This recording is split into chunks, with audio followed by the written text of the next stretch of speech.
Die meeste mense hou van fliek. Veral as die fliek gaan oor mense en stories wat jou eie lewe reflekteer, is die impak soms soveel groter. En dis presies wat Kyk Net en Kie probeer doen met hulle nuwe projek. Ons het gaan inloer.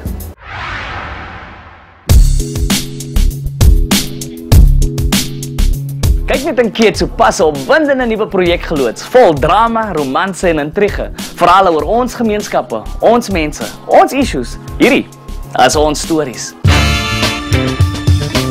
Dis stories wat ons gaan vermaak, wat afspeel in die plekke wat ons ken en ook historiese gebeurtenisse van oor die jare insluit. Echt Suid-Afrikaanse verhale oor mense soos ek en jy. Hoekom het julle hierdie program geloods?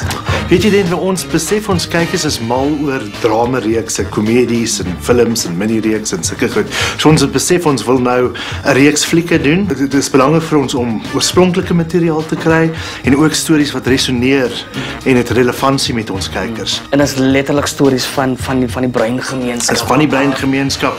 En die tekste is so lekker, want ons het baie moeite in die tekste gedoen. Ja. Lisa, wat is die riglyne van hierdie flieks? Ek dink die grootste riglyn is dit is 'n lekker storie. Dit moet 'n storie wees van die verskillende gemeenskappe reg oor Suid-Afrika. Dit moet 'n lekker vertelstorie wees, dit moet 'n eerlike storie wees. Dit moet 'n uurlange storie wees. So dit moet net aanklank vind by die kyker en dit moet uit die harte kom van die skrywer. So hoeveel skrywers is daar betrokke by hierdie stories? Weet jy, ons het 20 stories en ons het nie heeltemal 20 skrywers nie, maar daar is seker omtrent so 16 skrywers en party skrywers kan 2 of 3 stories doen, maar ons het so 16 skrywers. Die skrip is geskryf en die talent, soos hulle sê, het opgedaag. Ons is op die stel van een van die flieks wat julle binnekort op julle skerm sal sien, as die skoen pas. Charmaine Harris. Dat jy nou vir my interview. En die director movie? Verstaan. Lekker, vertel ons van die movie.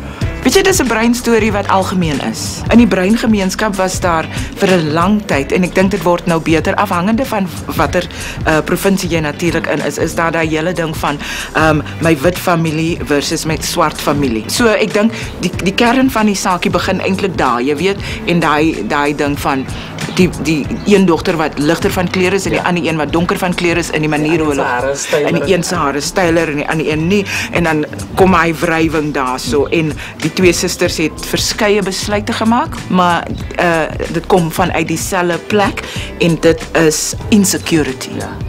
Wat is die positiewe aspekte van 'n projek soos dit? Weet jy, ek dink dit gee vir baie mense werk.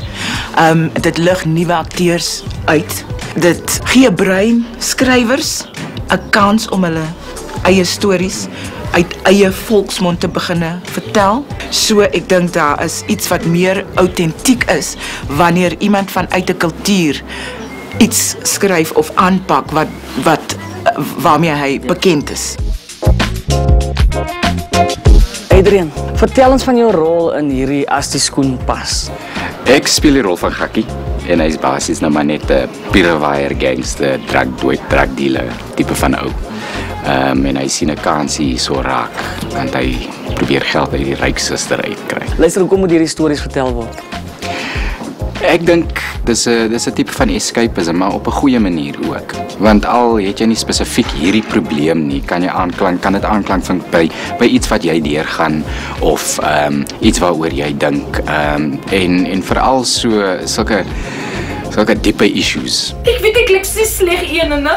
Die sleg maar ek try my bes. My karakter se naam is Darlene en sy is die ligvellige reguit hare meisie van die community. Almal ken vir almal, wie is 'n mooi girl. Die stuffy een is hulle. Ja, miskien nie stuffy nie, maar you know, sy is daai meisie, sy is die mooi ene. Sy gaan die haar lewe waar sy wegkom met dinge because of her looks. Maar iets gebeur in die movie waar sy besef dat sy nie eintlik haar looks gaan nie vir uitbuil nie, so. Jy al die aandag kry en hier is en in die gemeenskap die oor jou lyk. Oor hoe jy lyk. En jy dink dit is just daaroor wat ek so sleg en useless voel. Hou net op. Kijk, ik mag wel eens zeggen, Antine, maar het is nog een Charlene soort ritjes. Wat een voorrecht. Maar vertel eens maar van jouw rol in As die skoen pas. Ik is die ma met die twee dochters. Je weet, die typische ding Van die een is lig van kleur en die ander is donker, so jy kan mens nou ry. Een die gladde hare word meer voorgetrek as die ander een. Dit is so 'n uitdaging om so iets te doen. Ek heb nog nooit 'n kinders gehad nie. Ek sê meself die wêreld is my kinders. So, Ek is ook een van hulle. Hoekom moet hierdie stories vertel word, Charlene? Jong, want in die ou dae het ons net die meid in die tuin jong gespeel. Hier, jy het of 'n gap in jou mond en daai tipe van goed. Dis tyd dat ons stories vertel word wat oor ons mense gaan. En dat is nie net die rocketry rolle moet konstant speel nie. En dis my fenomenaal dat hulle nou vir ons soort van amper vir ons 'n kanaal oopgemaak het dat ons ons eie stories kan vertel. Hoekom moet kykers dan inskakel vir hierdie ons stories? Die hele familie kan sit op 'n donderdag aand na 'n lekker fliek kyk wat belangstelling vir hulle gaan wees. So gepraat van donderdag aan, wanneer spesifiek begin ons stories? Dis die 2 Oktober in die 8uur filmvleef. Oorspronklike Suid-Afrikaanse verhale wat jou gaan maak lag, huil en dink. Moenie hierdie uitsonderlike verhale misloop nie, want dis ons stories.